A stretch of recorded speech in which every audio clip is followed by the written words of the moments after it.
I bought this vintage file cabinet on Facebook Marketplace for $180, but I really had no idea the huge amount of work this project was going to be. If I had, there's a very high likelihood that I would have never started it in the first place. Looking at the cabinet from far away, it looked like it was in pretty good shape, but upon closer inspection, there were really a lot of issues with it. The sides of the file cabinet were veneer, and a lot of the veneer was chipped and peeling and just breaking apart.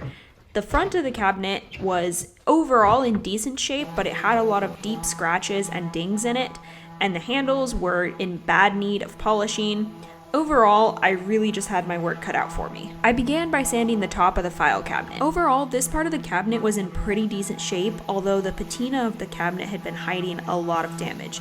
There was a really deep scratch down the middle, and I didn't know if I was going to be able to sand that out. This was also a theme of the whole entire cabinet, but whatever old stain or finish had been used on the cabinet was very deep within the wood grain, and it was very difficult to sand it out. As you can see, there's little black marks all throughout the top of the cabinet, and it was not easy to sand these marks out. I had to go over it a lot of times to get them. After finishing the top of the file cabinet, I then moved on to sanding the front of it. There was two pretty major flaws on the left side of the cabinet that one of them I was able to make less noticeable, and the other one is kind of just there. It's a little bit of a flaw, but it is a really old cabinet, so I feel like it's fine to have a few areas that are just a bit imperfect. Now, after sanding the cabinet like this, standing up for a little bit, I realized it would be much easier and I would be able to apply more pressure by laying the cabinet on its back and sanding it that way, so that's what I did, and it did make things a lot easier. This front part of the cabinet was really in very good shape, other than the fact that it needed refinished. And while I did have to do a lot of sanding, I thankfully didn't have to do any real repairs to this part, which was nice because I had a lot of repairs coming up in the future that I didn't realize I would have. Once I finished sanding the front of the cabinet, I moved on to sanding the sides, which were veneer. Now, as you see the veneer, you're probably noticing that there are some areas of it that are in really, really bad shape.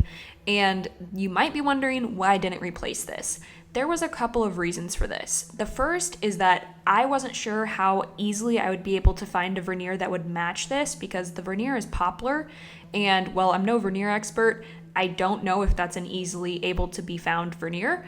And the second reason is I really, honestly, truly did not want to go to the work of it, and I was hoping to just keep it as it was and repair it. I did have to replace the piece of veneer at the base of the cabinet because unfortunately it was really badly damaged and there was nothing I could have done to repair this. This part of the cabinet was by far the most difficult part to refinish. The dark stain was really stuck in the veneer and it was very difficult to get it out. Additionally, I also had to be extra careful not to sand through the veneer because it was thin, and while there was enough to sand at the one time, there really wasn't enough to sand more than that.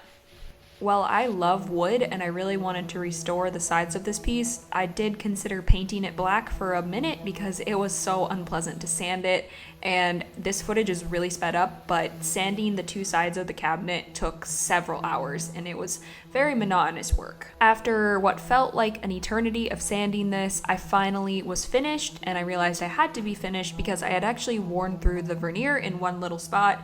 Thankfully, it wasn't very noticeable, but I wanted to keep sanding because I could still see a little bit of black still stuck in the grain, but I realized I simply could not because I didn't have anything left to sand and I was going to damage the piece further if I kept going. I am staining this piece a dark brown color, so I hoped that it would simply kind of hide that in the stain. Towards the base of the cabinet, there were several areas where the veneer was either missing or peeling or simply just coming up.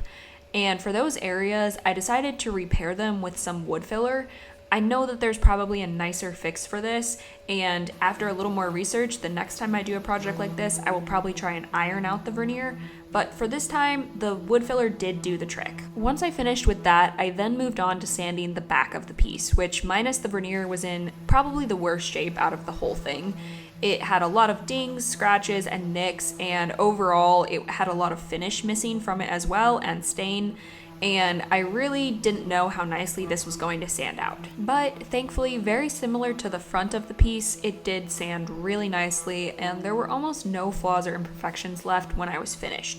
However, the middle panels, I did, as you can see, I sanded a couple of them just to see how it would look, and while they did seem like they were going to sand out nicely, They were not easy to sand whatsoever, and I would have had to hand scrape all of the edges, and I frankly really didn't want to do that. So I decided that I was going to paint these. Although I'm sure these panels would have looked absolutely beautiful if I had sanded them, I'm really happy with how they turned out, and I did have to draw the line somewhere on how much work I was going to go to. Once I finished sanding the back of the file cabinet, I then moved on to repeating the same exact process on the other side of the cabinet, which was removing the base of the veneer and sanding all of the existing veneer and trying to repair it as best as I could. The veneer on the other side of the cabinet was by far in a lot worse shape than this side, and so thankfully I didn't have as much work to do as far as the repairs went, but the sanding work was the same extreme amount of work that the other side was.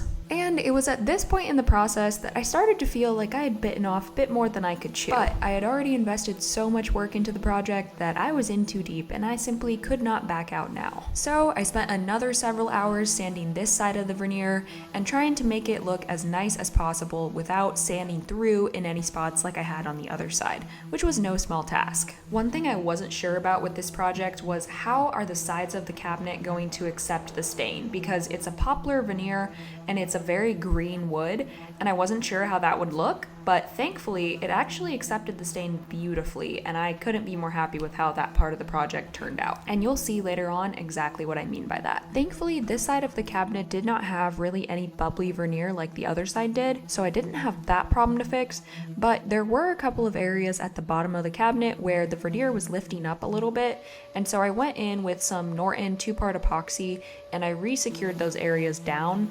And thankfully this did work really well, they did not come back up again. And then I returned to the other side of the cabinet to sand off the wood filler that I had applied, and then also to apply a bit of epoxy to keep the sides from lifting up again. Now it was at this point in the process where I started to think, oh, I'm almost getting close to the home run, I'm almost done. Wrong. I still had all of the drawers to sand and all of the handles to polish. So I began by removing all of the handles so that I could polish them and also to make the drawers easier to sand. It became very evident very quickly that the patina of the drawers had been hiding a lot of imperfections. Each of the 4 drawers had several little dings, nicks, or just overall maybe stain marks that were stuck behind, but this is an old cabinet and I don't expect it to be perfect. I just wanted to make it look nicer, so I'm okay with it. Now you will notice that I only sanded the parts of the cabinet that would be visible, so the front and the sides and the edges. I don't got time to sand the inside of the cabinet, which nobody is gonna see. The drawers of the cabinet were definitely the easiest part of the whole project to sand, which was a super nice change of pace because I had just finished sanding the veneer and frankly, I had no will to finish the project, so this was a great thing for me. I also did not have to do any repairs to the drawers really. They were in quite good shape, minus the fact that they needed to be refinished. A few of the drawers did have some really deep scratches and indentations, but these pretty much all sanded out, so I was really happy about that. And for any of the scratches that don't sand out, it's really not a big deal to me. For an old piece like this, I'm just gonna chalk it up to character.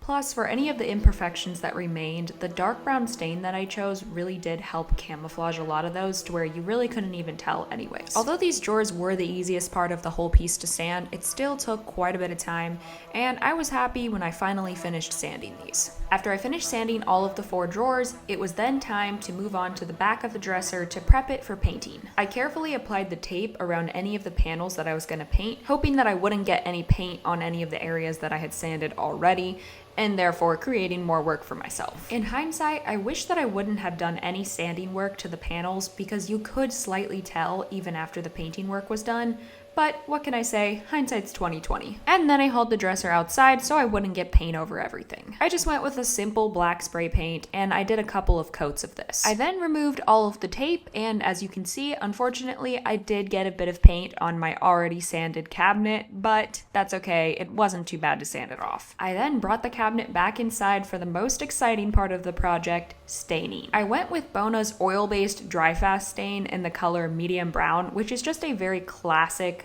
medium brown color, just like the name sounds. I thought this color really suited the age of the dresser because I did want it to still have a little bit of that patina look, even though I had refreshed it by sanding it. and I felt this color did a really nice job of achieving that look. I applied the stain with a rag, and then I let that stain sit on the drawers and on the rest of the cabinet for a little bit before I went back with a clean rag and I wiped off any of the excess. The whole process was very satisfying, and I started to feel like I was finally nearing the end of this project. After I finished staining the drawers, it was then time to move on to staining the cabinet itself, and I began by staining the veneer. While I'd had a little bit of a concern about how that poplar veneer might stain, I was super happy with how this turned out, and it gave such a rich, deep color that I honestly wasn't even expecting. I then stained the back of the cabinet, which I was really happy with how the stain color looked in comparison to the panels that I had painted black.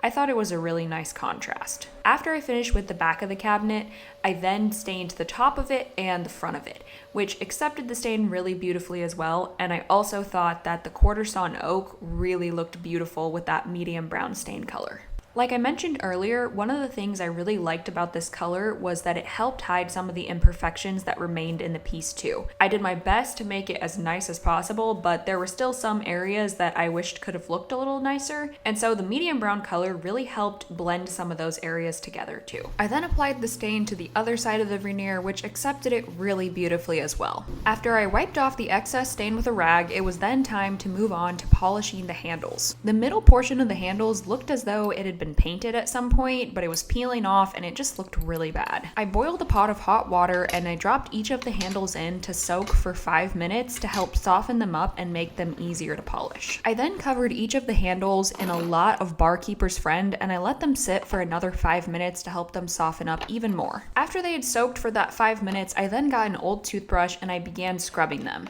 Now, it was at this point in the process that I made a very big mistake. I should have been wearing gloves because Barkeeper's Friend contains oxalic acid, which is a major skin irritant, and unfortunately, I discovered that the hard way. But I was able to remove all the old paint from the handles and polish them up really nicely. After rinsing them off, you can see that the handles looked almost brand new. I was really happy with how they turned out. Finally, it was time to move on to applying the finish to the whole piece. I went with Burger Sideless penetrating oil finish called Base Oil, which gives just a very nice natural look. It is low VOC and it is very easy to apply, and it's really nice for also giving kind of that patina look to an antique piece like this one. You apply this finish the same way that you would the stain, so giving it time to soak into the grain of the wood by using either a rag or a brush to apply it, and then after it's sat for about 20 to 30 minutes, going back with a rag and cleaning off any of the leftover finish. Now, if you want to use this product on a piece of your own, I do recommend it, but just so you know, you would want to use a microfiber rag to wipe off any of the excess finish, because a rag like the one I used here will leave little pieces of it in the finish and you'll have to go back later and clean them out, and it's kind of annoying. So just so you know, you do want to use a microfiber rag to do that. Finally, after applying the base oil to the whole piece, it was time to move on to the last big repair, which was the veneer replacement at the bottom of the cabinet. Now, if there happen to be any veneer experts watching this video, please don't come for me in the comments. I am a veneer amateur. I have never applied it before. This was my first time, and I would love some tips on how I could do it better. So if anybody has tips on that, please drop them in the comments. I would love to learn. I ended up going with a maple veneer because I thought that would match the cabinet the best, and it definitely wasn't a perfect match, but I felt like it was close enough that it looked pretty good. And then I used a highly technical tool called a kitchen knife to cut off the excess. The veneer was already pre-sanded, so all I had to do was water pop it and then stain it and apply the finish. Finally, once I finished that, it was time to reattach my freshly polished handles. This is one of those minor things that to a lot of people probably doesn't change the appearance of the cabinet that much, but to me, I felt like the freshly polished handles really made the cabinet look brand new again. And finally, the moment I thought was never going to come, I was actually done with the file cabinet. Although the piece isn't perfect and there are a few things that I would probably do a little bit differently on the second time around if I had the chance, I was very happy with how it turned out, and it was a really satisfying project overall. But let me know in the comments what you think of how it turned out. Thank you guys so much for watching, and if you liked this video, you'll probably like the one that's popping up on your screen right now.